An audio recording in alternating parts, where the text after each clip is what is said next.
Look at him. Just look at him. He's waiting for something bad to happen. I know something's up. Yeah. And his opponent's going to play a Tarmogoyf and he's going to be really happy. But it's a really good matchup for Tron.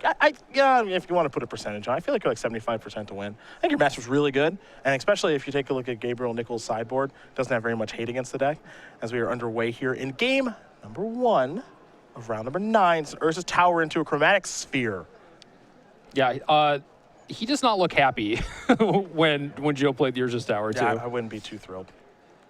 It's a very difficult matchup here for Nichols. Joe going to cash that in, likely for a green mana. See what he finds. See if he's able to assemble Tron on turn 3. Power plant strategy. He's close. Well, this is interesting because he didn't scrying, he didn't stirrings, he didn't play another star or sphere or anything. Expedition map, nothing. Which means he probably has another Tron piece in his hand. Well, it didn't look like he had 7 cards to start. Fair enough. Fair enough. Blood Crypt is what Nichols is going to search up.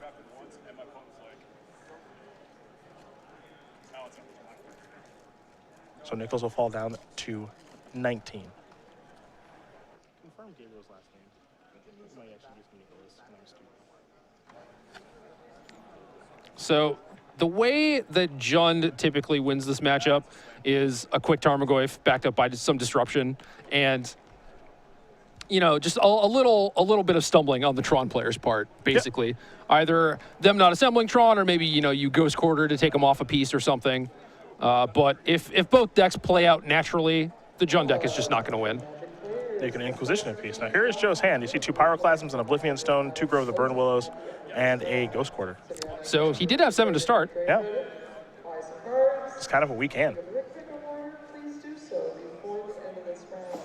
I mean, in theory, he has 2 of the Tron pieces and at least 2 ways to buy time. Pyroclasms definitely count, and then the O-Stone, you know, maybe it counts somewhere down the line. If you have 2 Pyroclasms to slow him down, maybe the O-Stone is actually live by then. But yeah, I don't know.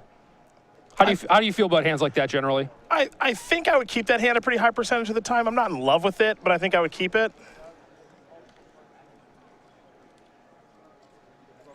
I keep some pretty loose ones with Tron. You have to keep some pretty loose hands with this deck. Yeah, fair enough. I mean, say you're in Joe's spot and you think that Nick Miller's out to get him.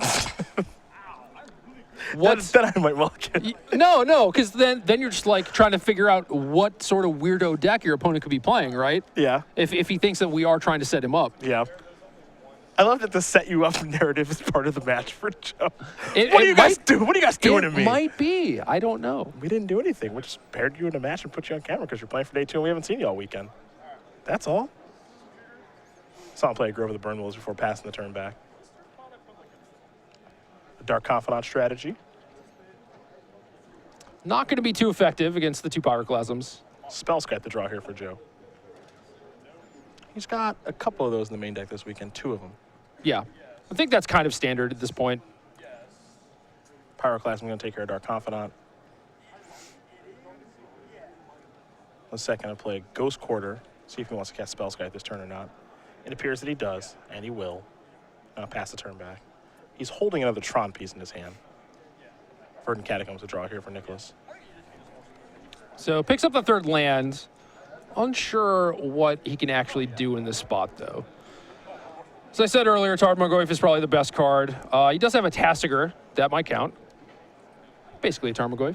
Yeah.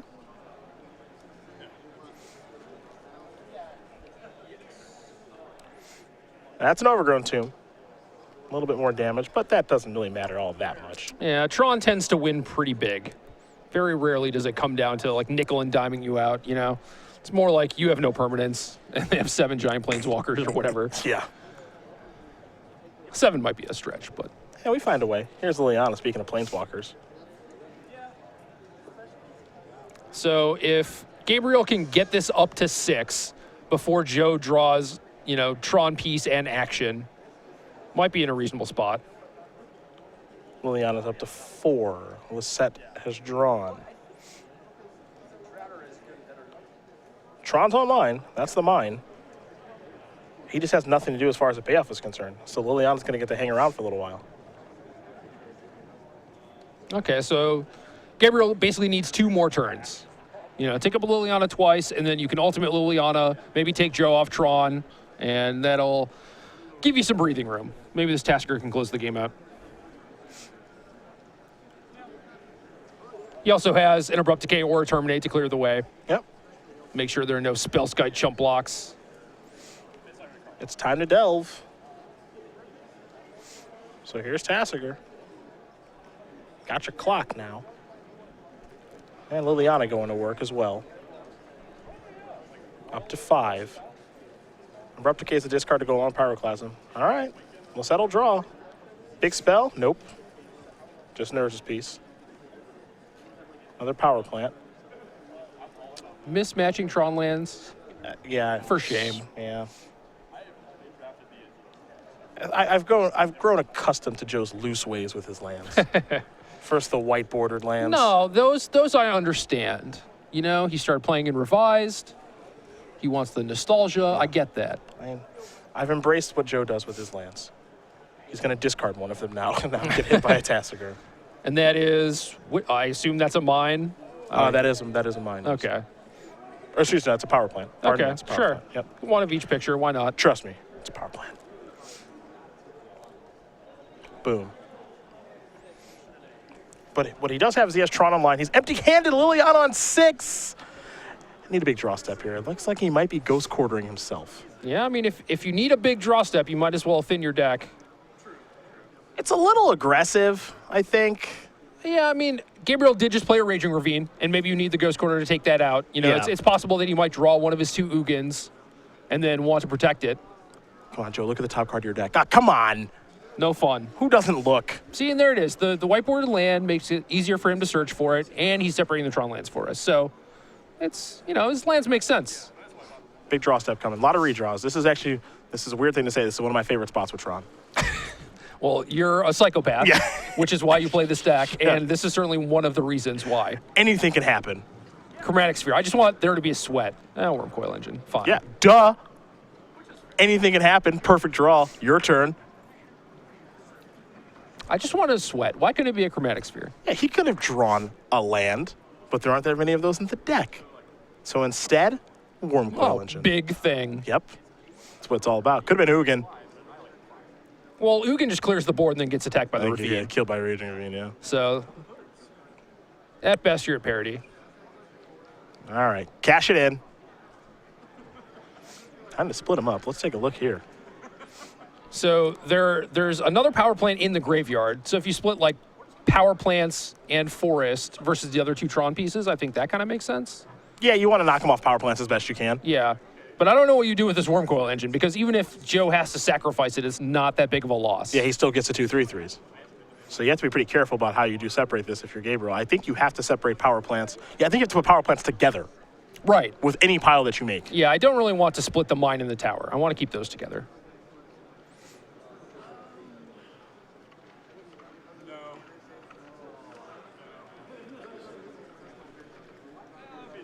Making 4 piles. Is that? Keeping Tron. I think you put Tron all in one pile. I would keep that and then Yeah. make 2 3/3s.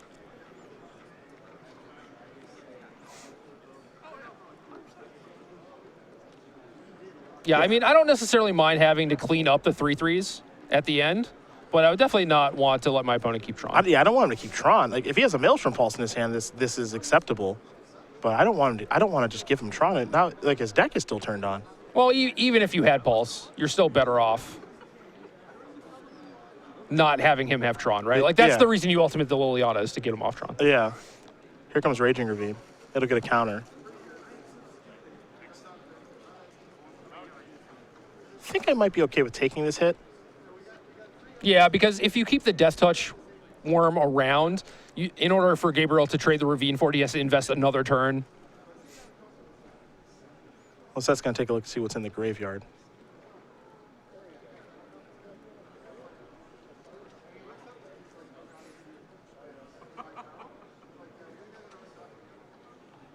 All right, looks like they're going to trade. Now here comes Karn Liberated. Yeah, probably. Well, looks like a Tron piece. I think it was a tower. I do just want to play that, yeah. I want to have access to as much mana as possible in case I work into a situation where I start chaining together Chrome Stars and Chrome Spheres and stuff like that. That is true. I mean, there's the argument that maybe our opponent draws a Thoughtseize or something, and then we'll cast it. There's also the Tectonic Edge that's lurking in Gabriel's deck. Yep. Which is now turned on. Now, most people play Ghost Quarter, so I don't fault Joe for playing the land there. But it's just one of those things where if Gabriel draws that, that's a pretty big deal. You know, that's a game changer. Stomping Ground off the Verdant Catacombs. We'll see what the draw step is here for Nichols in just a moment.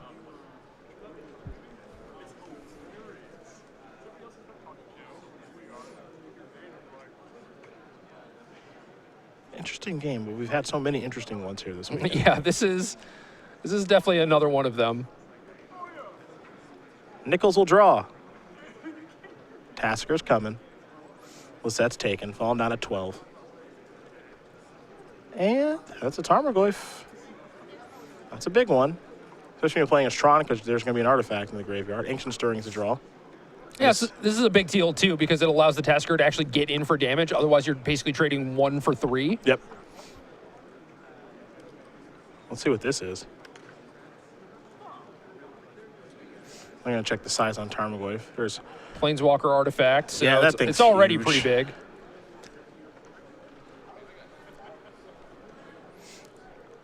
Not surprised me to be a 6/7. Yeah, it is.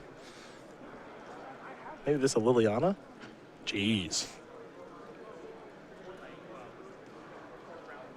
Yep, now make you sacrifice the lifelinker. Here's an attack for 10, puts you down to 2. And now Joe Lossett's got to draw a green source to be able to cast Stirrings, and card not even going to help him. That's a green card, and that's going to do it. Gabriel Nicholas is going to win game number 1 here against Joe Lossett. Jund up a game over green-red Tron. Yeah, that's what I said. You know, you need the Tron deck to stumble. Either they don't have Tron and can't cast their spells, or they do have Tron and you just need to have them not draw good spells. Yeah, and you can see Joe's a little bit frustrated about that loss, was not able to cobble together the necessary tools to get the job done. And, you know, he is also in what many consider to be a good matchup for his deck. So, absolutely. Yeah. I mean, I play Jund, and Tron is the deck. Even if I have the full set of Fulminator Mages and 2 Ghost Quarters main deck, it still just feels impossible. Can be tough. We'll take a look at the sideboards here for each player. We'll start with Lossett, who's got a Spellskite and Ancient Grudge, 3 Nature's Claim, 2 Thragtusk, 2 Rending Volley, 3 Relic of Regenerative, 2 Crucible of Worlds, and a Ghost Quarter. I really like the Crucible of Worlds. If you're in Joe's seat, you have to anticipate some amount of land destruction coming in. And if your opponent doesn't have land destruction, then whatever. You know, you get to play your game. And also, if you know your opponent has Liliana the Veil ticking up, you can just discard lands and replay them through the Crucible. Other than that, I like the Thragtusks. Yeah, in this matchup, back when I was playing Tron a bunch, I would typically just board in the 4th Wormcoil engine and board out my Emrakul and just call it a day. I didn't want to change very much and dilute the deck. But also, that was a time when Relic of Regenerative was much better against them. Joe has his Relics in the board. Relic is a little worse against them because they don't Deathrite Shaman anymore. I can get behind this Crucible plan and just boarding out a couple copies of Spellskite, because I don't think they're particularly good. I mean, I could also see, well, he has the Pyroclasms, which killed Dark Confidant, and not much else. Yep. So maybe he does want to bring in the Relics to be good against Tarmogoyf. So that he could potentially Pyroclasm them away if he has to keep in Pyroclasm. Sure. And then those Thragtusks, maybe those come in, maybe those don't. But on the other side of things here for Gabriel, he's got a Duress, an Abrupt Decay, an Ancient Grudge, a Feed the Clan, an Anger of the Gods, a Hunt Master of the Fells, a Shatterstorm, and then 2 ofs, and Fulminator Mage, Kitchen Finks, Leyline of the Void, and Knight of Souls Betrayal. Well, Fulminator Mage is the first card I think that Gabriel's going to bring in. Past that, he has some things that he can bring in. Things like Kitchen Finks, Huntmaster, they're a little bit resilient. They're slightly better threats against things like Karn that either make 2 bodies or, like in Finks' case, is not good against Karn, but is good against like the Pyroclasm type stuff. Like, you basically just need to make sure that you are attacking the Tron deck at all points in the game. And so to that end, you need to be kind of threat heavy.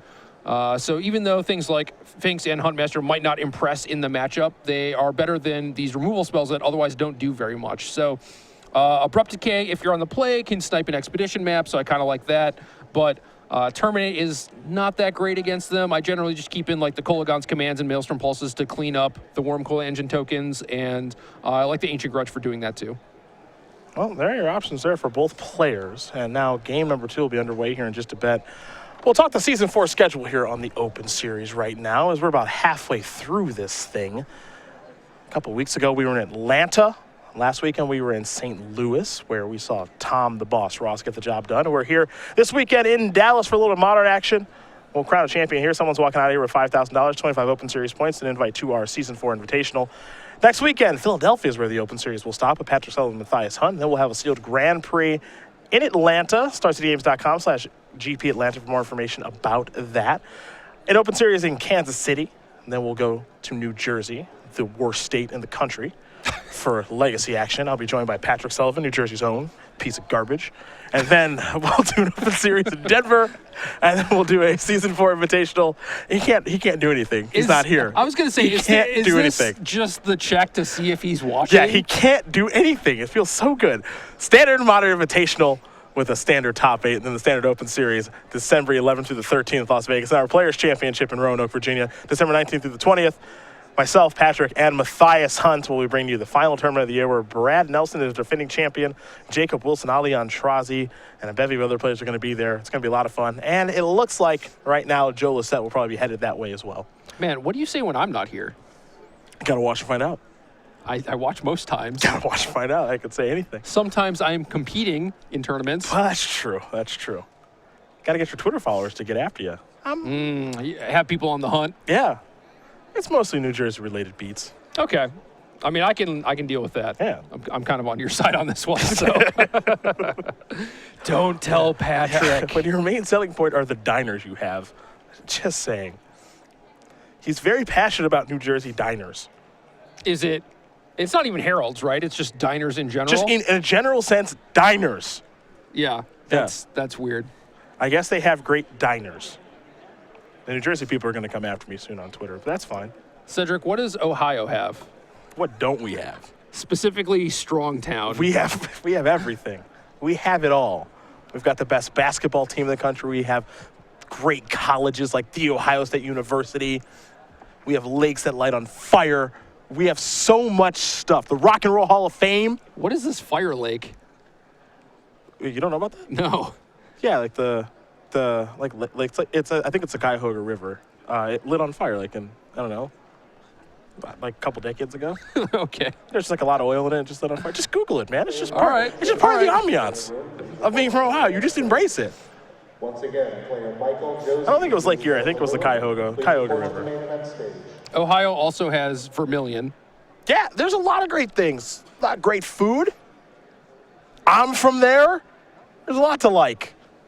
Is that a plus or a minus? That's up to you. Urza's Mine is Joe's first land. Ancient Stirring, Sylvan Scrying, Emrakul, Grove of the Burn Willows, and another land here. Ghost Quarter. It's a GQ, yes. Oh, okay. Fun fact we've just been told. Apparently 13 fires have been reported on the Cuyahoga River, so it's not really a one-time thing. So I imagine, with that many, you would think that I would have heard of it, but past like the fifth one is probably not big news anymore. No, not so much, but it's just kind of like that lake is on fire. But river. Where do you know where a lake can just light on fire that many times? You're from Minnesota, the land of 1,000 lakes. 10,000 actually. Sure. A lot of lakes. A land of a lot of lakes. They're not actually lakes. They're all frozen over. Yeah, so it's the opposite of Ohio. And none of them light on fire. So there's nothing special about where you're from. Where I'm from, our lakes light on fire, or rivers. Or they're constantly burning. We haven't figured out yet. Correct. It's just a great place to be. Anyway, there's an Ancient Stirrings. Well, yeah, that's an expedition map for Joe. Now, Joe did keep his 7 cards, I believe. And, I don't like the Emrakul in this matchup very much. I don't think it's necessary to win. I think if you are able to put together 2 Wormcoil engines, it's far too difficult for Jun to win. Yeah, I mean, the Emrakul is there for Eye of Ugin, right? But if you're activating Eye of Ugin, then, yeah, you can just get Wormcoil and probably kill them anyway. Yeah. And Joe kept 6, but I just don't think that Emrakul should be in the deck after sideboard. I've been pretty passionate about this. And Emrakul is just not a good natural draw. I have lost a game once where my opponent killed all 4 of my Wormcoil engines. It's happened approximately 1 time in my history of Tron. Well, and I lost. And I lost because of it. Gabriel's hand does have a Shatterstorm. It's going to take a little more than that. Here's Expedition Map. Going to activate that. Joe's going to search up a land. Well, maybe he'll just Tasker it back 7 times. Just keep doing it. That Tasker is not attacking. It's just recasting Shatterstorm. Well, you had 4 Wormcoil engines, so you're at 40 life. Sure. And Joe going to search up an Urza's Power Plant. Last one to find is the tower here for Lossett. We're going to head back Gabriel's way. And I like using the map. Joe drew a Sylvan Scrying for the turn, so he could have cast that, but then that kind of exposes the map to any sort of removal spell. You want to do it now. You don't want your map to get Abrupt Decayed or Ancient Grudge or any of that nonsense. Also, you want to do it when your opponent's a little low on mana because you never know if Shadow Doubt's coming. And it only takes that first Shadow Doubt to ruin your entire life. I guess I just haven't been hit by a really good Shadow of Doubt. It only takes one. Emrakul, well, I guess it's good here. It shrinks the Tarmogoyf a little bit. Yep. Not that there's a Tarmogoyf in play or anything. Yes. You can discard that, shuffle a couple of cards back. And then maybe draw it again. Are you excited? Yeah. So we have a thing here that's SCG Live where Progenitus always jumps to the top of the deck, mostly for Ross Merriam. Yep. So we'll perhaps find if that happens for Joe with an Emrakul top deck here, using the term top deck loosely. I think Ross has told me about the times he's drawn Progenitus as many times as he's drawn Progenitus. Yeah, it happens a lot. Ooh, a Tower of Power. Au natural. It's time to cash in a Chrome Star, I believe, for Mr. Lossett. See what he can find. There are some good ones to draw. And he has access to 8 mana.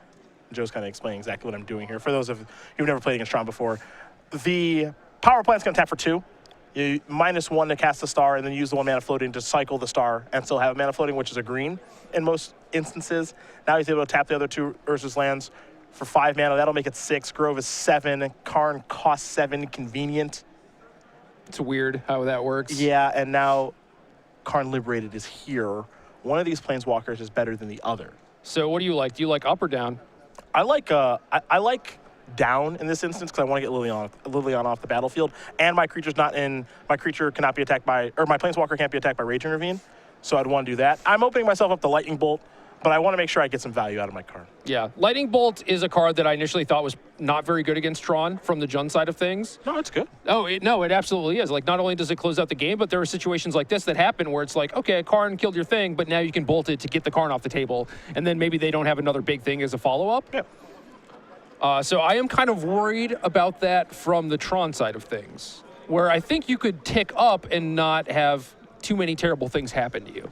Now, Gabriel has the Maelstrom Pulse lurking, so yeah. it kind of ends up the same thing.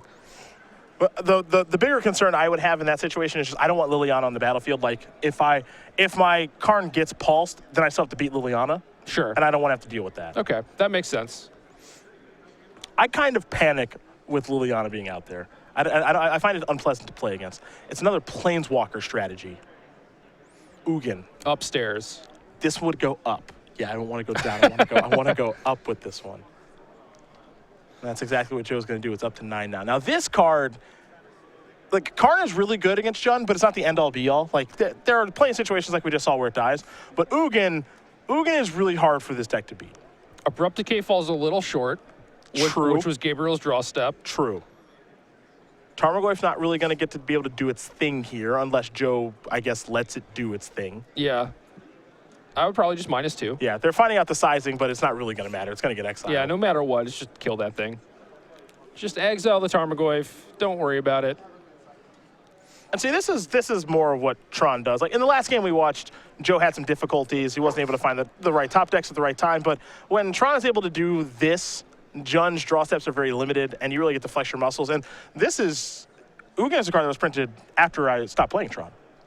So yeah. I never really have got to actually use this card in the deck before. Yeah, it's more of the stuff that you want against Jund, certainly. Yeah. Ancient Grudge the draw. And you see where Gabriel's deck is kind of disjointed at this point, because these are cards that you want to have in your deck for certain situations, like Decay can kill Expedition Map, or half of a Wormcoil Engine. That's useful. Sometimes actually killing a Chromatic Star or Chromatic Sphere is actually pretty nice. Shatterstorm can clean up one half or the second half of a Wormcoil Engine. And Ancient Grudge is actually pretty good in the matchup too, but the cards are all really sensitive on timing. And right now, these are the worst possible draw steps. Yeah, and you also don't want to draw too many of them. Yeah. So right now, things look horrible for Gabriel, where maybe in other circumstances, they actually look pretty good. If Gabriel had a Kolagon's command there, it would have been very good, because he could have taken out the Eye of Ugin when it was still in Joe's hand. Mm-hmm.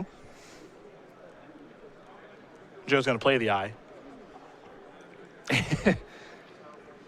And check his sideboard, see what he's got left over there to search for. Oh, we know he has the Emrakul, and it's close to getting to be that time. He's got access to 11 mana as far as the Emrakul count is concerned. Emrakul count is concerned, excuse me. Tron's 7, Eye of Ugin is 2, that's 9. The other 2 lands are 10, and 11. Joe with, I believe, a tower in hand, so he has a theoretical 14. Yeah, so it looks like just Wormcoil Engine time now, right? That's my preference. I could see getting a Spellskite if you really want to protect Ugin, if those were still in his deck. Yeah, sure. But I guess if your opponent is playing Jund and they're just sitting on a bunch of cards, it's probably pretty likely that Spellskite will die anyway. Yeah. It looks like Ancient Stirrings was the draw. Yeah, so his deck is just humming at this point. You know, he's got everything online, and it's just very unlikely he can lose from this point. Well, it's basically impossible to lose from this point. I don't even know what the series of cards that Gabriel could draw here. You know, some people would say, you know, Sowing Salt could be an out in this situation, but if Joe leaves his Ghost Quarter up the entire time, Sowing Salt isn't even a thing. Yeah. So.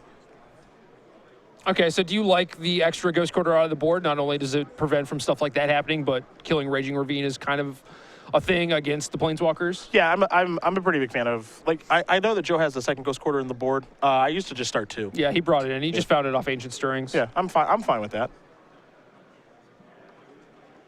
Ugin's going to move up to 11. And then do you want to just get another use out of your Eye of Ugin? Because he could just cast Wormcoil, but it seems like it's probably just going to get destroyed by some means, right? You know, your Jund opponent has not played any cards in a while. If I have Emrakul in my deck right now, which Joe does, then I would play the tower because I know that I have access to mana number 15 with a Ghost Quarter, and I would just search for Ugin for Emrakul. Yeah.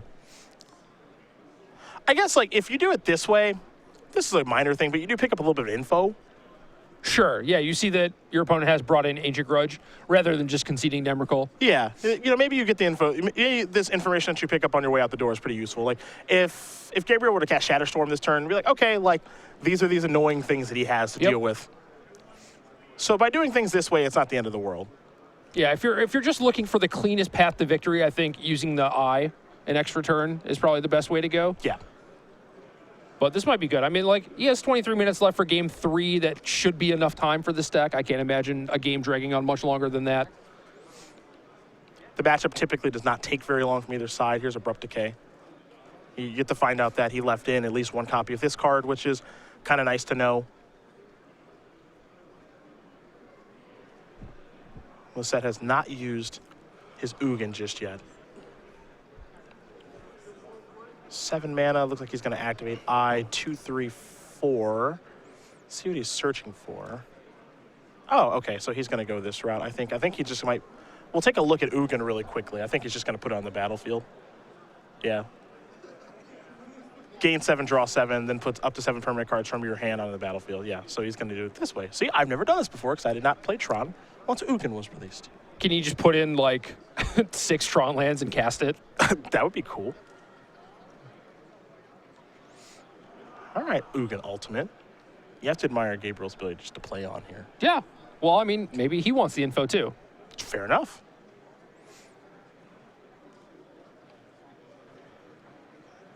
Joe has found 7 permanents.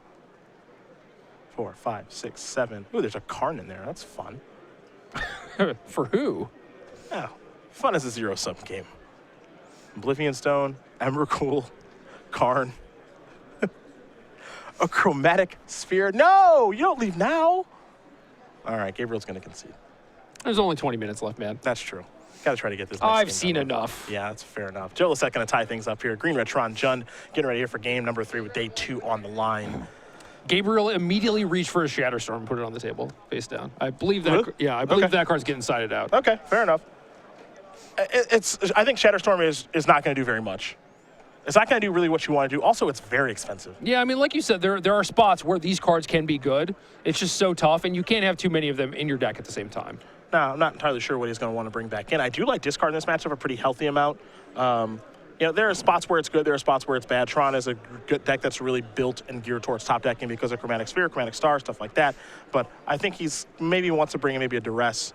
Fulminator Mages are clearly in his deck after Sideboard. I am scared of the Planeswalkers first and foremost. Yeah. Like, Wormcoil is no picnic to deal with when you don't have Path to Exile, but between Kolaghan's Command and maybe some amount of Terminates, Maelstrom Pulses, Ancient Grudge, like, he has ways to fight through it. Liliana, too. You know, there's no good, clean answer, but that is beatable. Yeah, it's not pleasant, but Right. it's beatable. It's really typically what I found when you're on the Tron side of things is that Jund will have to go through I'll say a few hoops, but they can get by the first Worm Coil. It's the second one they're just like, I don't have the resources anymore. Yeah, to do I'm that. spent Yeah. at this point. Yeah, that's typically what happens, and most of the time Dark Confidant isn't involved. So I'll see how Gabriel does sideboard here, and you see the two players chatting it up a little bit as game number 3 will be underway here in just a moment. In the meantime, we're going to learn a little bit more about Joe Lossett, the California native who doesn't spend a lot of time in California, apparently. So we see him so much here in the Open Series. He's kind of old. He streams. He likes miracles. 36 years old from Redlands, California. Won Invitational top 8, our season 1 Invitational last year in the Open Series. 17 Open Series top 8s with 5 wins, most of them coming in Standard, 4 of them, and then 1 of them in Legacy with Miracles. Varsity rower at the University of Colorado, a Star Wars fanatic, so he's probably thrilled with the new trailers that have been coming out. And he does follow StarCraft 2 as closely as he follows Magic. I knew the varsity rower thing, too, because it was Magic Online screen name. Don't tell me. Hold on. Oh, come on. I know. Oh, this is embarrassing. And I only say old by Magic player standards. What's his screen name on Magic Online? This is embarrassing. You just give up? I can't remember. I'm not going to be able to remember.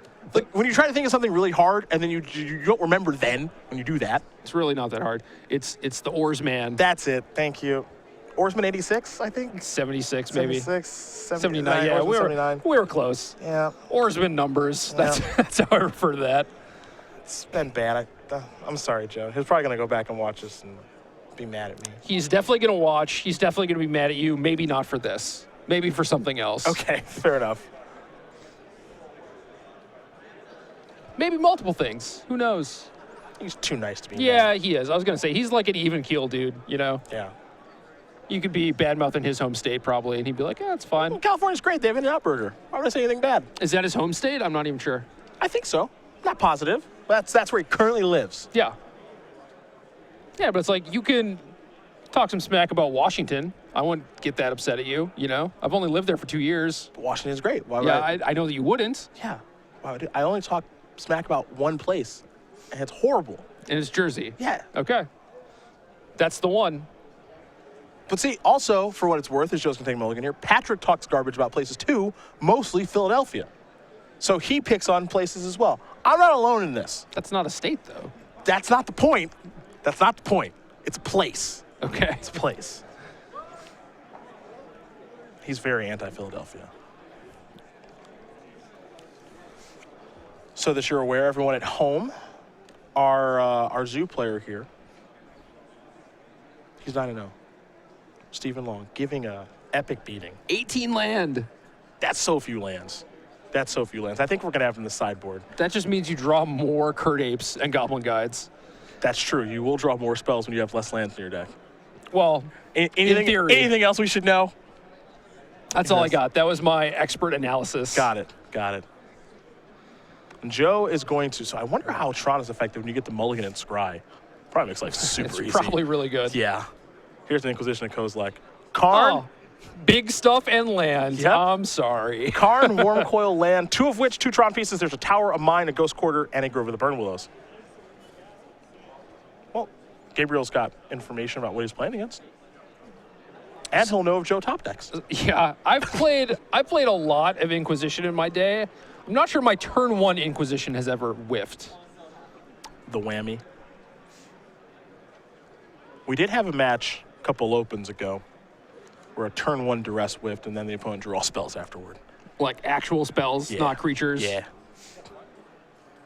Very disheartening feeling. I think I played a Transgress the Mind on turn 4 at the Pro Tour that missed, which is like not that surprising. Sure. My opponent had like 2 Bone Splinters in his hand or something. I was actually Hal Brady, native to here. He's won an open here. Won a Dallas Open. Yeah, that was in the finals of our first draft, and asked him if his standard deck was good because I knew mine wasn't.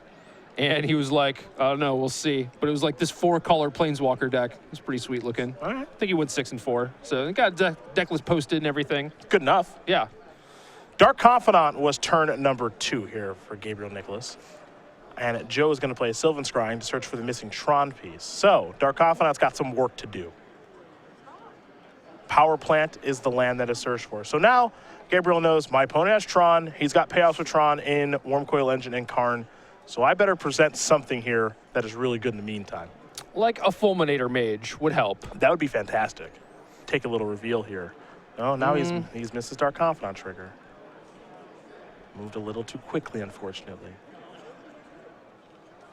Yep, and now he's pointing in and saying, do I get to do this? And I believe with how the rules are articulated now, the opponent gets to choose if you get your trigger. Yes. So, Joe, would you like to put this Dark Confidant trigger on the stack? I'm guessing the answer is no. I believe the answer is no, yes. Raging Ravine is the land for the turn Confidant will come across. Lossett will draw a copy of Ugin. So he's got the curve. He has 6, 7, 8. He does have the curve. That's the curve, Yeah, right? That's why you play Tron? Yes, the curve. Here's a chromatic star sphere, excuse me. Cashing it in. Trying to spike a Pyroclasm here, maybe. Didn't hit. I think that's another Karn. Well, if Fulminator Mage does not come off the top here, I like Joe's spot. I like Joe's spot a lot. That He's gonna be playing a lot of big stuff over the next few turns.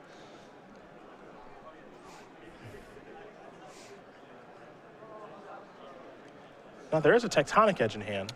That's good. So that means that if Gabriel can deal with the first big thing, he might be able to keep Joe off playing additional big things. Yes. For how long? Unclear. There's the Tech Edge. Yeah, it's tough against Tron. I mean, they basically have like 20 copies of each Tron piece. Yeah. You know, that's obviously an exaggeration, but there's scrying, there's map, there's a lot of cantrips, there's ancient stirrings. Like, there's a lot of ways to dig through your deck. There's a Tarmogoyf. They'll check the sizing on it. Like sorcery Artifacts. and artifacts. So it's actually a pretty small Tarmogoyf, all things considered. Lossett will draw another Urza's Tower. Well, that might be the one that Gabriel goes after. Yep. Because it is, in theory, the best Tron piece. It adds the most mana. Here's Ugin, the Spirit Dragon. It will minus in a moment to exile all the creatures that are on the battlefield. I think we might see a Lightning Bolt go after Ugin. Yeah, I mean, that plus the Raging Ravine can take it out, but then you're not cashing in the Tech Edge for a Stone Rain. So Gabriel would really like an extra mana on this turn somehow. Or draw a Lightning Bolt. Yeah, I guess that works too. Yeah, the Dark Confidant to draw.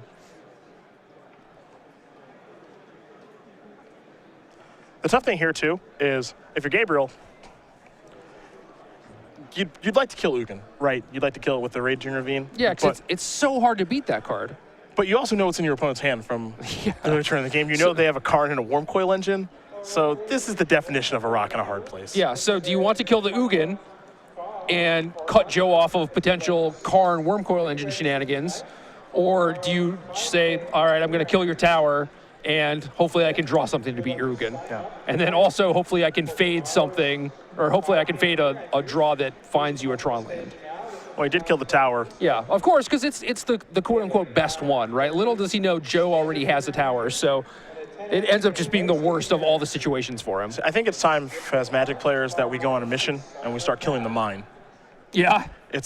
They always have the backup tower. See, look at his face. He knows. Look at that smile. Yep, of course you have the backup tower. Yeah. I wouldn't get mad if they had backup mine, but I'm tired of it being the backup tower.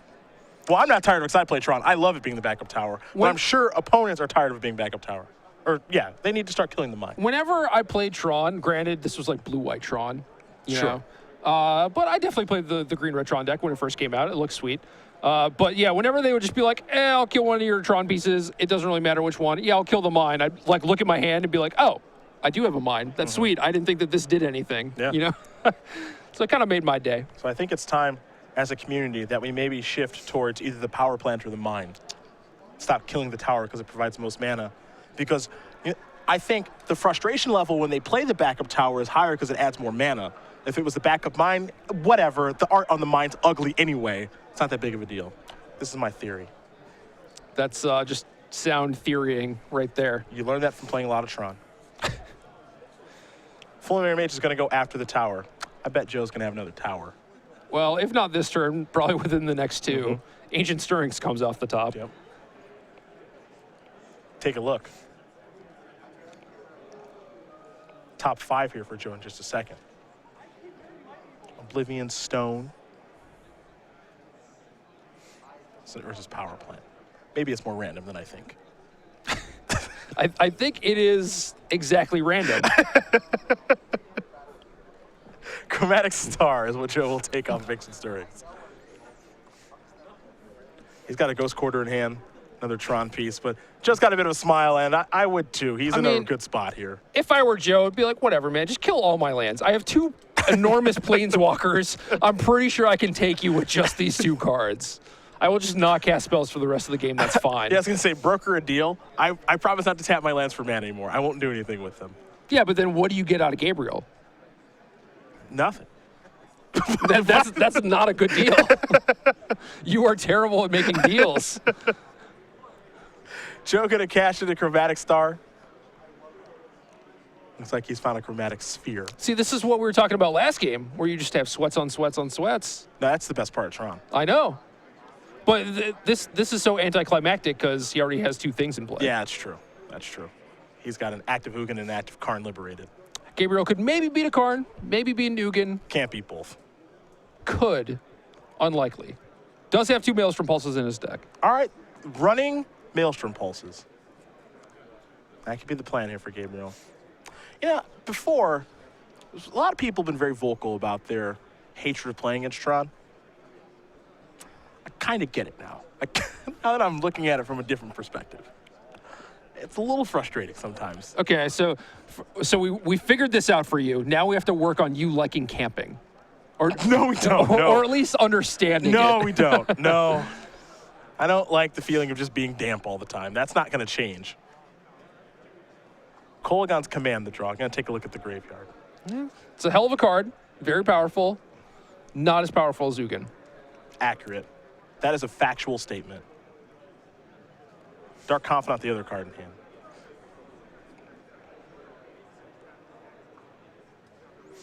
And even if you return a Fulminary Mage here, that's just not going to help all that much.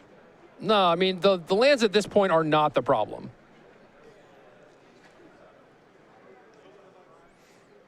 If I'm Joe, I'm not killing the Confidant. I would kill his Confidant. I'm going to give him 1. Trying to make some friends out here. Yeah, because you're a Tron guy and you feel bad. Trying to make some friends out here. Gonna cash in the Sphere. Looked like a green card. Yeah, Sylvan Scrying. So Tron is back online if we want it. Yep.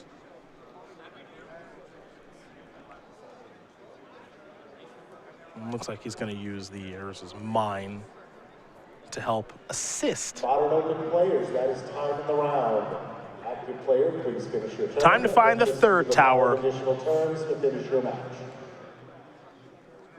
Everything's going well here for Joe Lossett. And we'll have a Fulminator Mage here, I believe, in just a moment. Yeah, the trick with Tron, as you know, is you just can't ever let him get to this point. I suppose there are some decks out there that don't really care about this. Some combo decks. Yeah, in theory, you know. Like for example, this is what makes the Twin matchup so bad. Like, if you're doing this against Twin, Twin can just still beat you. They can work their way through this, which is why that matchup is really tough. There's an Expedition map. Okay. So now he has the Eye of Ugin also. Ah, okay. What do we got here? Bang. Abrupt Decay. Any responses? Yes, there will be a response. And Joe is going to search. Joe's enjoying himself now, at least. Well, both players are taking it in stride. Yeah. It's like there's kind of a game going on, except for Joe also has Ugin and Karn in play. That's the sub game. Yeah. Yeah, the Planeswalker sub game. Karn has already ultimated, Yep. and we're just playing both games at the same time. Yeah, got a little Planeswalker sub game strategy. That's what's happening here. Looks like Ugin's going up. Karn maybe thinking restart, maybe not. Yeah, that's one thing that's never happened. Could be an SCG Live first. The Karn restart? Yeah. What is your highest amount of loyalty on Karn? I think I've gotten it to like 18 once. I think. If memory serves, I think I did like once on a match on Magic Online, but I just restarted instead one time. Here's a Terminate on One Coil Engine. Restarting's like kind of cool. And for some reason, you just get to go first. I'm not entirely sure why. There's no die roll. You just get to go first. Okay. Kind of makes sense. Does it? Why do I get to go first? It's a Planeswalker ultimate. Why would you restart the game off your ultimate and then go second? I guess. I think you should have to roll the die. Bloodstained Mire, an extension of the hand. Joe Lossett's going to win this match here over Gabriel Nicholas. 2-1. Green Red Tron will take care of Jund. Joe Lossett is 6-3. He will be into day 2 of competition. And I'm gonna find that apology soon here. Joe thinking that we were trying to set him up in some sort of matchup he couldn't win. The pairings are random, man. The pairings are random. He did lose game 1. That's true. That's true. Jund, a very good matchup for Green and Tron. Part of the reason you play the deck. You have a really good matchup against the black-green decks, so that's a nice appeal to it. But the thing about Tron is the matchups that are good, they're fantastic. The matchups that are bad are pretty gosh darn bad. Yeah, you have very polarizing matchups, right? Like a lot of 80-20s and 20-80s. Yeah. There's really no in between. And Jund is all 45-55. Yeah, I guess it depends on what you're more comfortable with. Because, with Tron, you don't really get to leverage your skill very much. Not a ton. I mean, like the sequencing, like your order of